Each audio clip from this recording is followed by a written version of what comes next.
মহিলার জন্য এটা আমি অনুরোধ করছি, আপনারা যেন সকলে বিনম্রভাবে ওনার সম্মতির জন্য ওনাকে যেভাবে জ্বালিয়ে দেওয়া হয়েছে, আমরা চাই ইউনিট সরকার হুঁশিয়ার, সরকার হুঁশিয়ার, সরকার হুঁশিয়ার। যেভাবে জ্বলন্ত চিতার আগুনে সীতা সতীদাহ প্রথা হতো, সেই প্রথা আমাদের সেই বাংলাদেশে হয়েছে, সেটা আমরা কিছুতেই মানতে পারছি না।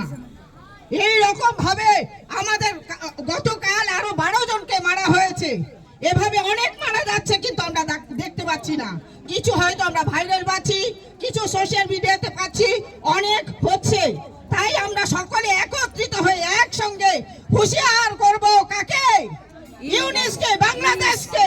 বাংলাদেশ তুমি হুঁশিয়ার হয়ে যাও, ভারত কিন্তু আর সেই আগের ভারত নয়, তুমি হুঁশিয়ার হয়ে যাও। তোমার কাছে আমরা আসছি, তুমি হুঁশিয়ার হয়ে তোমার রাষ্ট্র চালানোর জন্য তোমার বাংলাদেশকে আমরা ধ্বংস করে দেব, এটাই বলছি।